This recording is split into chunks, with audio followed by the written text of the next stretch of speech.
We're going to talk about the idea of faith making the impossible possible. If I think about it, we'll repeat that idea several times. We're going to begin with the idea that we're all just traveling companions. We're all trying to make it through life, get on through here and get on to heaven, and we all carry our own weight. Now, there's a little bit of a paradox there. We each carry our own weight. That's a clear Bible teaching, and yet we can encourage one another and uphold and uplift one another along the way, and that, of course, is part of what we do. So we face our own personal battles, and I think that's always neat because the personal battles you face are the worst thing you have ever faced. And it's easy to kind of think, well, man, I've got the worst situation in the world ever.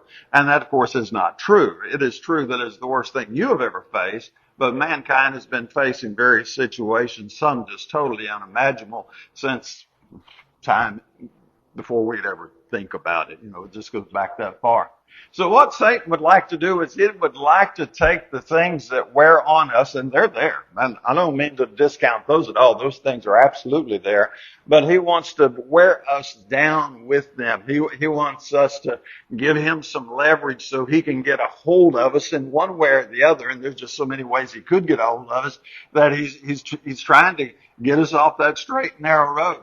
And so what we have to do is come back to the idea that faith makes the impossible possible. I might not see how I'm going to finish this race, but I am going to finish this race. Absolutely. And I'm going to finish it victorious. You want that kind of determination.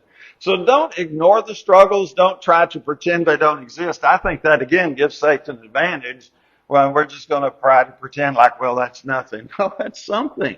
Satan's out to get you. That's 1 Peter 5:8. He's still roaming around like a roaring lion, seeking someone to devour, and you're one of the ones he wants to devour. If you're in the straight and narrow, he's looking for any opportunity to get you off. So what you've got to do, what you must do, is back up, kind of look at the battlefield that's around you. That's your battle, and survey it, and look at what's going on. Analyze the obstacles that are there and understand, and we'll clarify this in a moment, you're not fighting against what appears to be the obstacle. You're really fighting against evil, Satan. And so you're going to have that determination. I'm going to keep fighting the good fight. I'm just never, ever going to give up because it's all about perseverance. I enlisted to fight the good fight. I'm in the good fight. It may be in the heat of battle right now, but we're going to get through this one. So we're going to look for that inner strength in those impossible moments.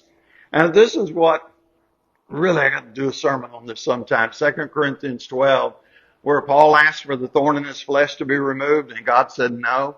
And Paul discovered in that a deeper strength than he ever knew he would have had. And then he went on to say, I count it all joy when I suffer. And he lists several things there. So when we hit those tough moments and we really can't see the way out, that's when we start to learn that God's power is made perfect in our weakness. It is not by my own strength I'm trying to get through with this. It is through my strength submitted to God under his hand. Philippians 4:13, the famous Paul saying, I can do all things all by myself. I don't need no help. That's right. That's wrong, isn't it? I can do all things through Christ who strengthens me. And when we come to the end of our resources, and it usually takes the absolutely impossible where we're just like, I give up. Then God, in a sense, can say, okay, I've been waiting for you to get this point because I have not expected you to do it all on your own. It is the Christian can do all things through Christ. Can I reword that just a little bit? The Christian can do all things with Christ who strengthens him. And when it seems like there is no way out, there is a way out. That'll be in the next lesson, incidentally. So the fight is hard. I don't, you got to be so careful because you just don't want to discount what anybody's suffering. But with God, nothing's impossible. That's what Mark 9:23 would tell us. We have literally survived everything life has thrown at us today, which I think is a wonderful little statement. It may be a little cliche, but you have. You're here. Life hasn't beat you yet. So our battle is going to be an opportunity to grow. Now, I like going to the gym, and I think there's a great analogy in that our battles are our spiritual weights. They're our spiritual obstacle course. They're our spiritual training. And we are training to be more and more and more like Christ, which is really, really tough when you step back and look at Christ. And then we're learning to walk in his footsteps and carry our cross. It's not all warm and fluffy and cushy. It's tough to take that to the ultimate extreme, but that's where we're endeavoring to go. So we're going to take our battles as an opportunity to grow our faith, grow our resilience, kind of back to I've survived everything life's thrown at me so far, to look beyond this life. And I think that helps a lot. And is it, now the young people aren't going to get this, but now if you're past 50, definitely if you're past 60 or 70, isn't it helpful to look beyond the tombstone and look past it and go, oh yeah, I'm in my, absolutely in my third quarter, probably in my fourth quarter. We could debate that later on. But the finish line looks better and better. It definitely looks closer and closer. And then you start looking at what's beyond, and you think of Colossians 3, 1 and 2, where Paul said, set your mind on things above. And that's where you're aiming at. Absolutely where you're aiming at. That's where eternity is. So our battles are an opportunity to get in here and exercise and to develop and to prove ourselves and to grow. That's what we do. So now what we're going to do is look at 4 potential strong points for you to work on to help give you that faith that makes the impossible possible. And I'll try to tie that together as best I can. So we have love, peace, and joy, and I come at those from 2 angles. You have those as the fruit of the Spirit in Galatians 5:22, love, joy, and peace there. And then you have Ephesians 3:19, where he talks about the love that surpasses knowledge. And then you have the peace that passes understanding, Philippians 4, verse 6 and 7. And then you have the joy inexpressible, full of glory, 1 Peter 1 and verse 8. Now, these are here for us that Satan's going to try to take it away from us, of course. And let's go to the spiritual battle for just a second. Paul tells us to put on the full armor of God so that we'll be able to stand firm against the schemes of the devil. For our struggle is not against flesh and blood. Now, this is where Satan's going to get a lot of us. We're going to be in a situation, let's just, without endorsing any candidate, let's just make it political a second. How many people do you know that look at the candidates in the other parties and look at the individual and think that person is their devil? That person is their enemy. Now, it don't matter if you're Republican or Democrat. Everybody does it, you know. The people on the Democrat side look at Trump and think he's just evil incarnate. And the people on the Republican side look at Kamala and think she's evil incarnate. And both of them are wrong. Our enemy is not whoever you're hoping doesn't get the White House or doesn't get the Senate or doesn't get this or that. Our enemy is evil. Our enemy is not flesh and blood. I got to highlight it, but I got to say it again. For our struggle is not against flesh and blood, but against rulers and powers and the world forces of darkness, against the spiritual forces of wickedness in the heavenly places. If I take my focus off and let it become an individual, a coworker, a family member, an in-law, anybody else, and I start thinking, that's my problem. And if he or she or they were gone, I wouldn't have any problems. You're wrong. Because take that crazy coworker that's driving you nuts, pray for God to give them a promotion in another state. A blessing, right? We're supposed to bless our enemies. And so now they get promoted on to another job in another state and they're out of your hair. And now your world's just wonderfully full of bliss, right? No, why not? Because you weren't fighting against them in the first place. Our struggle is not against flesh and blood. And so Satan is going to come in and he's going to steal your love, your joy, your peace. He's going to try to take it away from you any way he can. And it doesn't matter. Think the 5 o'clock evening news, think politics, which is really in the spotlight this year. think the Olympics and that guy who pretended to be a girl and beat the other girl, I mean, there's just a bazillion ways you can go with that. He uses everything, even the harmless stuff, to try to break people down. Now let me explain what I mean by harmless stuff. You can take this as a harmless break, right? You're like, oh, I'm tired. I need to take a break. Okay.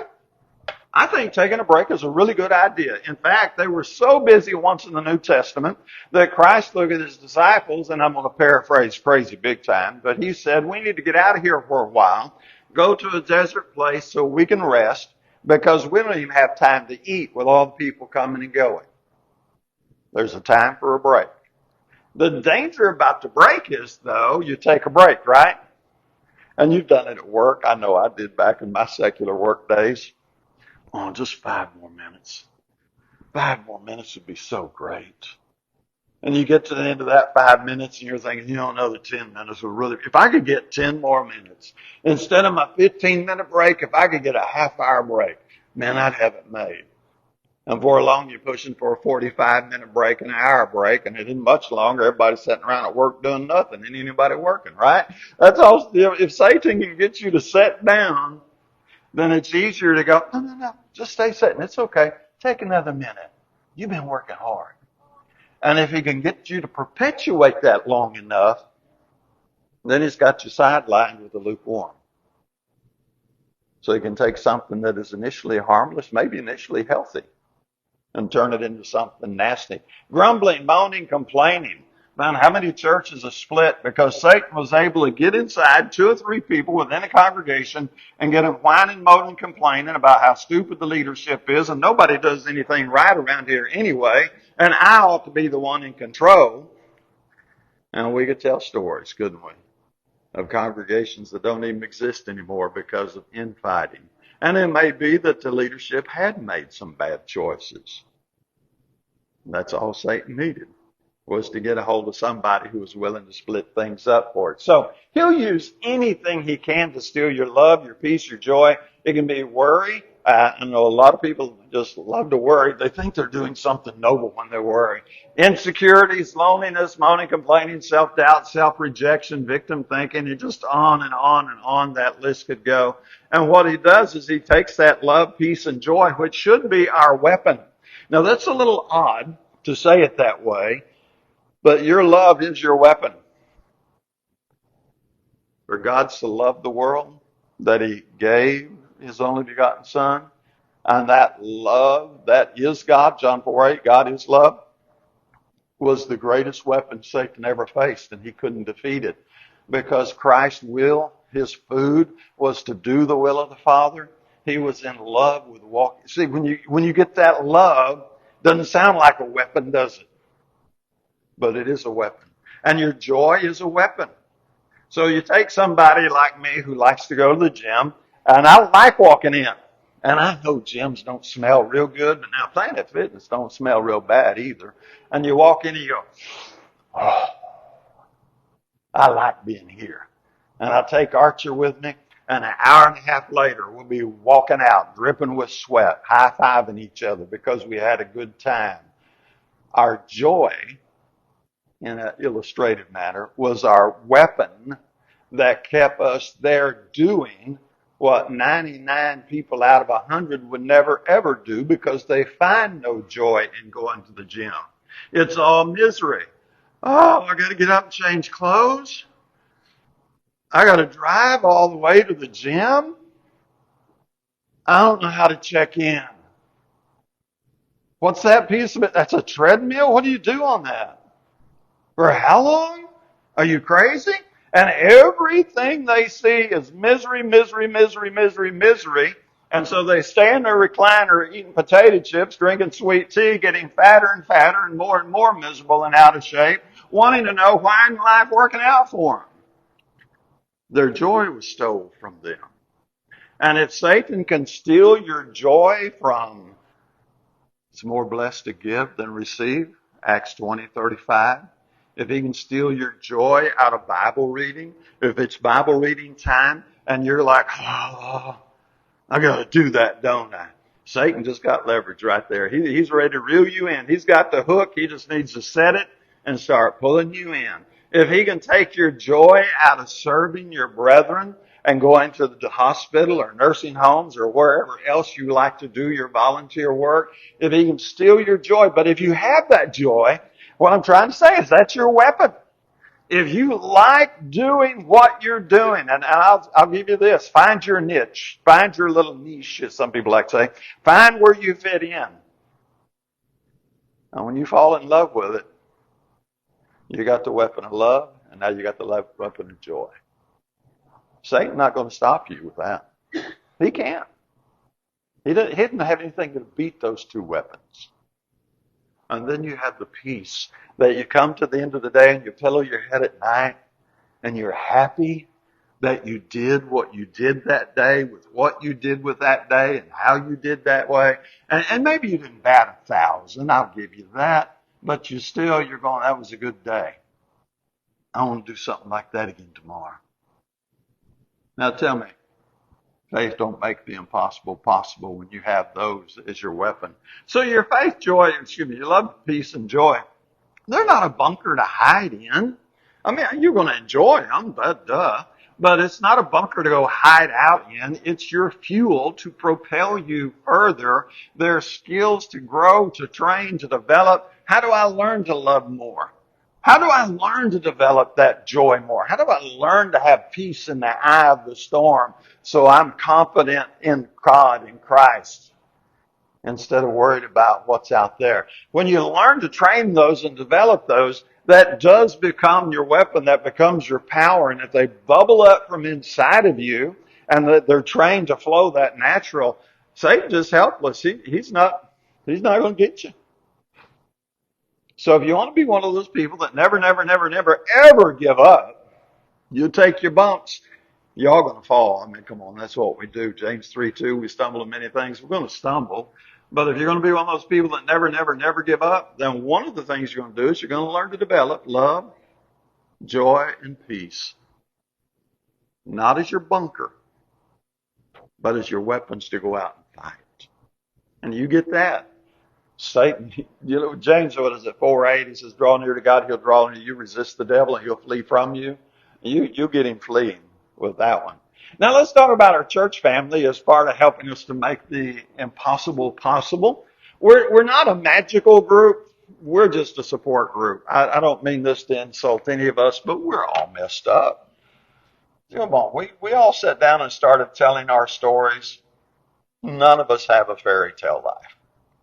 We've all had things in our life that were tough. This isn't a place to share stories, but you've got to be careful about sharing stories, incidentally, because it's like apples and oranges. The worst thing that happened to me and the worst thing that happened to you, they're both bad, but they're different. And what the human mind does is, but mine's worse. Mine's worse than yours. Because I don't know why. That's just what the mind does. And so be really, really careful. Don't get into that comparison game. Keep your expectations humble with your church family because we are a support group. We're all just sinners in the healing process. We've been forgiven by the blood of Christ, but we are still learning to perfect holiness. So Romans 3:23 would be good there. James 3:2. We all stumble in many ways. I usually don't go on to the latter part of this verse, but he says, if anyone does not stumble in what he says, he is a perfect man, able to bridle the whole body. Now, let me give you a little take on that. The person that can control their speech has reached the pinnacle. Has a church member ever said something stupid to you? Has a fellow church member ever said something to you and you walked away going, what kind of fool is that? It happens. Why does that happen? Because to get to this level of not stumbling in what we say is the pinnacle. If you can get there, then you're able to bridle the whole body as well. That's like the toughest thing to do. And so when somebody says something a little unthought-worthy, uncool or something to you, just go, yeah. They're still in training. They haven't got it yet. So in our imperfection, We just lock our arms. We stand together. Because who else are we going to stand with? Think about it. Most of you have your political party. How many people on the national level are going to stand and really lock arms with you? How many of you have a ball team you really, really like? I don't want to take your ball team away from you. I just want to ask you, how many people on that NFL team or that NBA team are coming over to your house to help you out and stand and hold firm in the face of temptations? Have your entertainment. Do your political choosings. But those aren't the people you lock arms with. People you lock arms with, that's your local church family. And when we do something a little makes you want to roll your eyes, just remind yourself, yeah, we're all in training. We're all wounded healers trying to get to higher ground. And we don't have all the answers. But you know what brings us together? We're seeking the answers in the same place. And that gives us a something to unify around. And more specifically, of course, the Word of God there. So it's not always pleasant being part of a church family. There's some rough times there. And sometimes people just really get out of line. But we're a hospital for the spiritually sick. And so we learn to deal with it. Iron sharpens iron, so one man sharpens another. That's part of the training that we have is here. You know, so Archer and I like to go to the gym. I finally got him to go along with me. And he'll get in my face and I love it. Now this is grandpa, grandson thing. This is not bad, but he calls me old man. And that's a loving thing, right? Please say yes. And he's going like, maybe. And what he does is he motivates me to do better. And I was telling Allie the other day, it's kind of funny. When I'm in the gym by myself, I do not do as good as when I'm in the gym trying to show out to my grandson. And I'm sure it's probably vice versa. You see? And so as a congregation, we have that same synergy where we're helping one another be higher, be stronger, be better, because we're learning to sharpen one another. If that sharpening is just motivation, we need that. That really helps to kind of have those people around us pushing us on. Now, sometimes we need people to get in our face, preach the word, be ready in season, out of season, reprove, rebuke, exhort with great patience and instruction. Usually we don't like reproving, rebuking, and exhorting, but we need it. We need to prod one another, push one another, encourage one another. We need to be called out when we're doing something that is obviously, blatantly wrong. That's part of what we do. And then we hang with one another. Here he says, strengthen the hands that are weak, the knees that are feeble, make straight the paths for your feet, so the limb which is lame may not be put out of joint, but rather be healed. And there are times when people just need a hug. They don't need a word, they don't need a lecture, they just need somebody to come up beside them and, give them a hug and say, I'm thinking about you. If I had the answers, I'd give them to you. I just don't always have the answers. So your church family, they're wonderfully important. But ultimately, we work out our own salvation with fear and trembling, Paul would say in Philippians 2:12. So we each choose our path. But if you want to be one of those people that never, ever give up, then really get involved in your church family. I didn't say get peripherally involved in your church family. It's really get involved with your church family. Make this so critically part of your life that you would go, I don't know how to survive without my church family. I just couldn't be one of them people that went to church twice a year. I don't know how they do it. I don't know how they do it. But most of Pine Bluff lives that way. Isn't that crazy? Let me get on to the next. I'm going to run out of time. I'll get quicker here. We're not alone at facing anything new. This is one of the games Satan plays on us. There's been 106 billion people live on the planet. That's an estimate, of course. And then we go, well, Solomon said there's nothing new under the sun. And then we get in a situation, and out of the 106 billion people, and everything that's ever happened to you or me has happened more times than we could ever count going back 6,000 years. I'm certainly not the first person that ever suffered X, fill in your blank. But when it happens to me, I'm the one and only exception in all 6,000 years of humanity of 106 billion people. I'm the only one that's ever been treated this nasty. Life's just not fair. And that's Satan getting inside our head and going, you poor thing, life's not doing you right. You know, if people really knew who you were and really respected you, they'd give you more honor. You wouldn't have had to go through this. And he gets inside our head, whispering like he's our buddy. And he's going to stir up bitterness and resentment and hate and anger. And if we'll start playing that pout game, who do we just give leverage? Al. And he will work it and work it. So David had to flee because of Saul's jealousy. He lived a life as a wanted man. They wanted David dead or alive. They thought David was homesick once. They wanted to kill him on his sick bed. Elisha had to flee from Jezebel to save his life. She was out to get that man. Paul's list of sufferings in 2 Corinthians 11, starting about verse 24, are unimaginable. You know, read through them sometimes. You're like, wow. And then Rome killed Christians for entertainment. Roll that one around a second. I've been called a couple of nasty names. Woohoo! Yeah, that's not that bad. When you think back in that day, they caught you being a Christian. They took you to the Colosseum and said, let's see how long they last against the lions.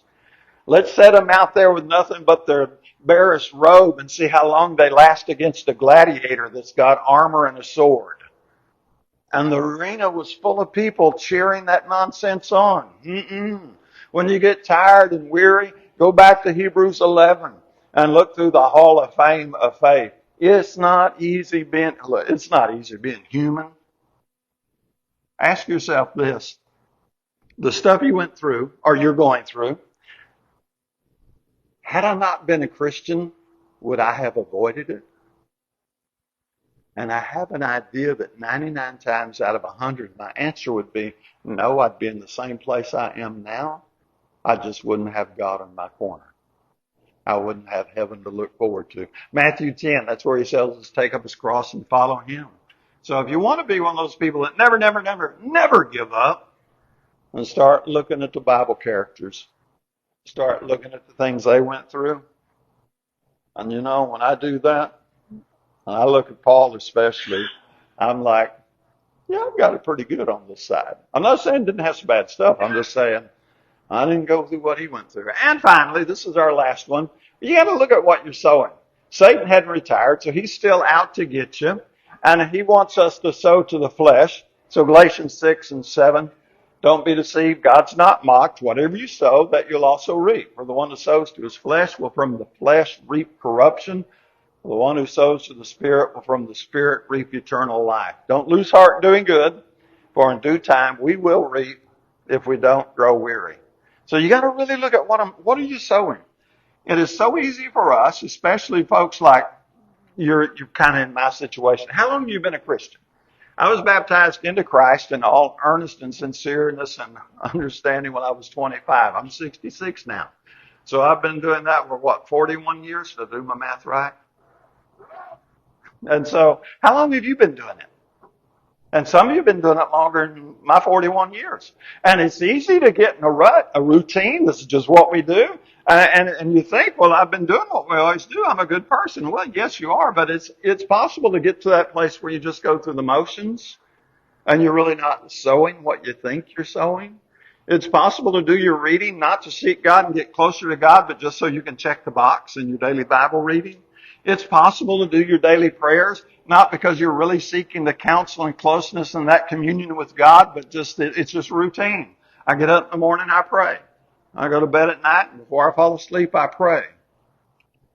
Those things that look really good on the surface can have a lukewarm heart on the inside. What am I really, really sowing here?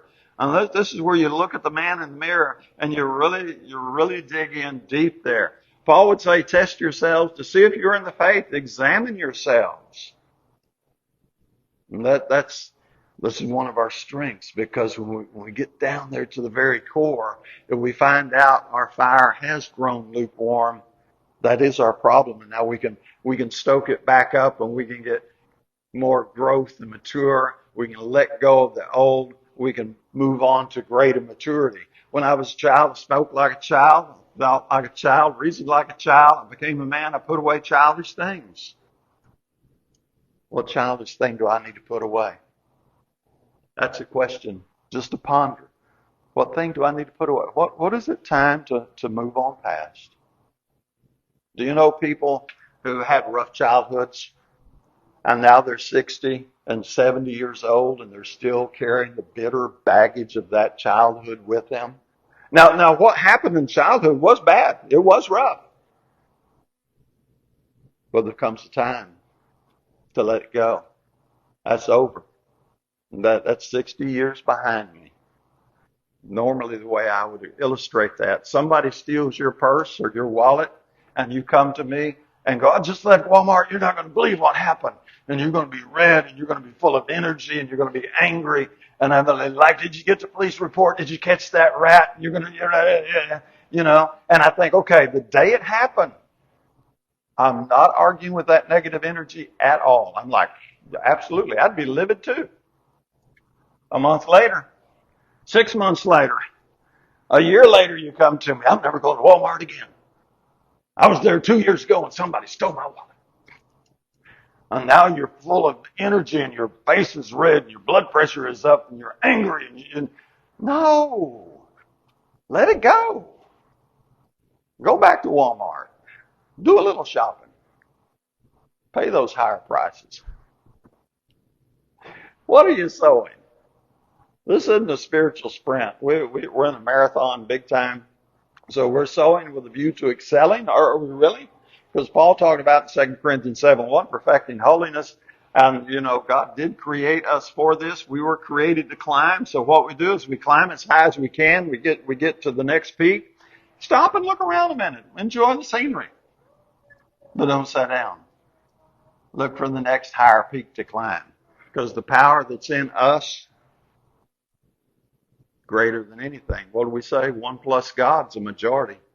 And you're a majority. So if you want to be one of those people that never give up, then you have to get brutally honest about what you're really doing in your spiritual life.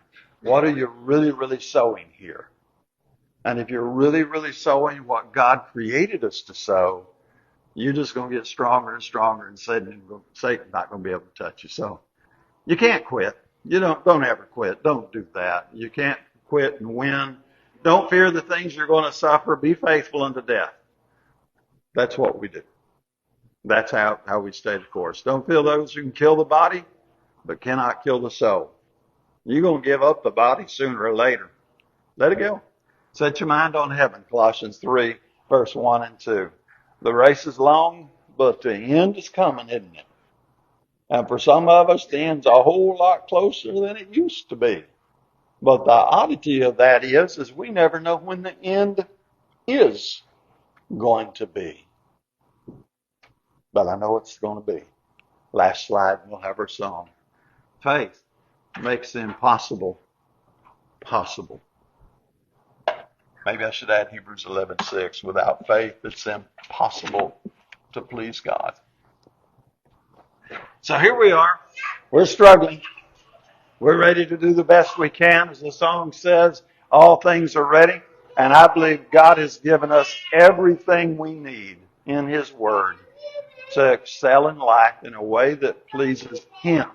So when this life is over, He can say, well done, thou good and faithful servant.